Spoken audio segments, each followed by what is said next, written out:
So I've just been to Milan in Italy to the world premiere launch of the new Audi Concept C. And in this video, I'm going to tell you all about that experience and seeing this car in the flesh and what this new Concept C means for Audi and their future. And it means a lot more than you guys may know. So stay tuned till the end of the video because this car is super exciting. So I'm filming this video of the Audi Concept C a day and a half after the actual launch event back here in Oslo in Norway. And the reason for that is because the launch I went to was more like a launch dinner, a cocktail party, more than an actual car launch for the press. And that means a few things. So first off, there was a lot of people and we didn't have full access to the car. We were allowed to look at the car from the outside, but we were not allowed to sit in the car and touch the interior. But the most important thing, the reason why I really did make a video in Italy, even though I really wanted to, was because they played loud music throughout the evening. I was there 2 hours after the reveal, and I'm like, yeah, the music isn't gonna die down. So me and the group I was with, a group of Spanish architects and product designers and clothes designers, we went for dinner because it was getting really late. So I was basically like the only YouTuber or car journalist there, which was a little bit weird, but I had a lot of fun and I got to see the car in the flesh. And that's what I want to talk about now. So I know there has been a little bit of controversy around this new Audi Concept C, especially the front end design. If you guys have seen Autogefühl's video, Thomas from Autogefühl, he was very critical about this new front end, criticizing Audi for even,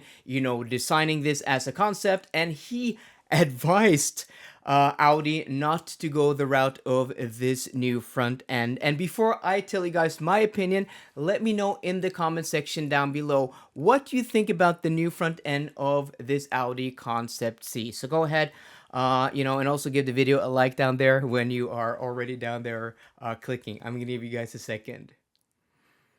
So in my opinion, I really like this new front end. I actually like it more than the rear end, which a lot of people do like. I think the rear end is a beautiful piece of design, but maybe a little bit boring and bland and plain. In profile, this is also a very beautiful and striking design, but I think the front end really makes this design. It is completely new. It is different to what we have seen from Audi, but it is also reminiscent to Audis of all old, their old racing cars from like the 20s and the 1930s.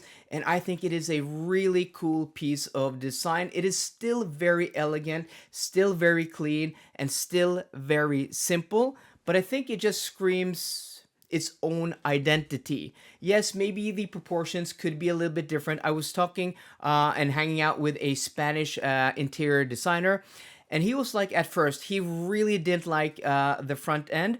But as, the evening progressed, I told him like, okay, I totally get you. I totally get you. But in my opinion, I think good design is when you see something and at first you're like, you're kind of split in between liking it and not liking it.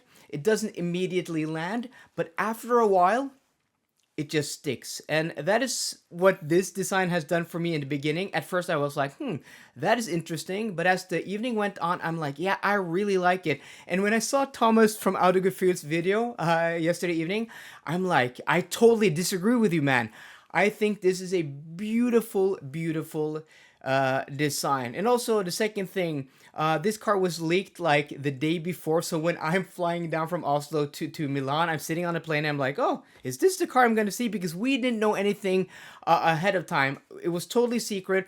I was just told this is going to be, an Audi concept, something totally new. And it is totally new. But also in that leak, the first leaks, people were talking about this being the new TT, and they referenced the Audi TT being launched almost to the date 30 years ago at the auto show in Frankfurt.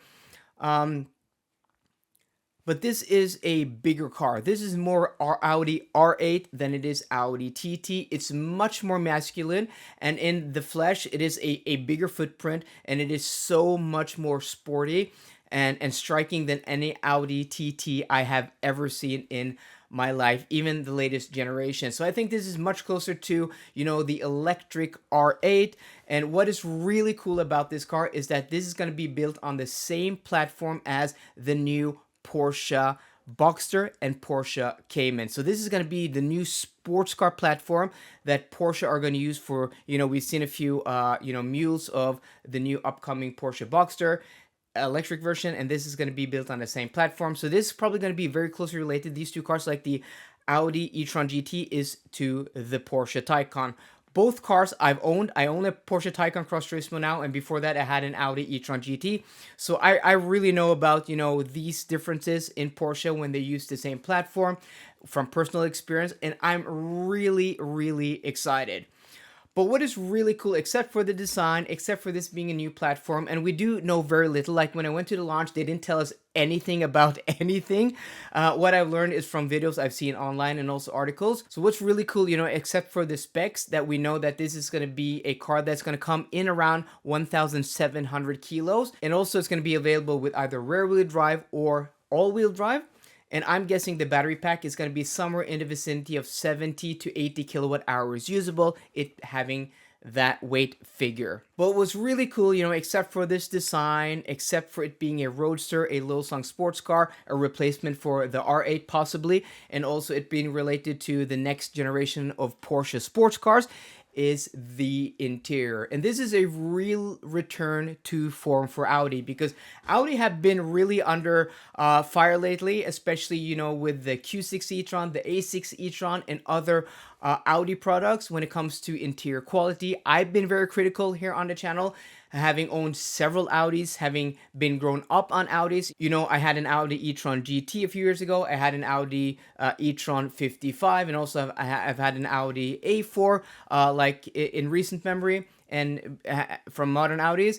And I've been really critical about their interior quality. And right now I just picked up, if you can see in the background, that's the suitcase, because I just picked up an Audi A6 Sportback e-tron, which I'm driving from here tomorrow to Munich in Germany, because I'm going to the IAA, I'm going to a Skoda launch, I'm also going to a Cupra launch, and I'm also going to cover a lot of the new cars down there. So if you don't want to miss out on my cool road trip with the Audi A6 Sportback e-tron from also to Munich, and also me covering a lot of new cars at the IAA in Munich, please be sure to subscribe to the channel and hit that notification bell so you don't miss out on the upcoming videos in the next few weeks, because we're going to have a lot of cool cars here on the channel. But this new car is Audi communicating that they're going back to higher quality interiors.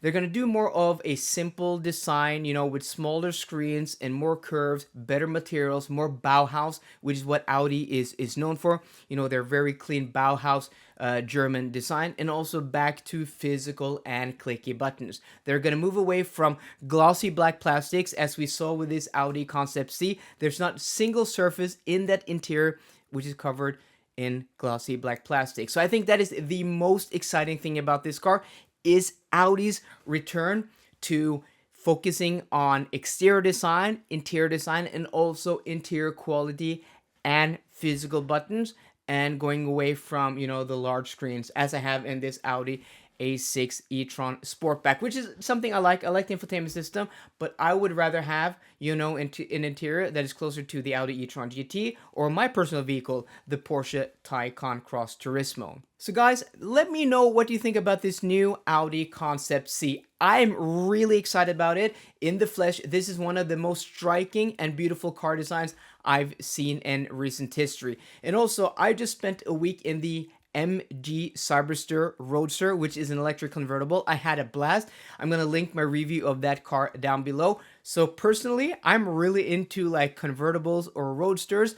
And if they price this correctly, this is a car I'm personally going to be very, very interested. So guys, let me know what you think about this and the new direction of Audi, and also that front end design, which I absolutely love. So guys, I hope you enjoyed today's video. If you did, please drop me a thumbs up down below. And for more car content, as always, please subscribe. See you guys later, and goodbye.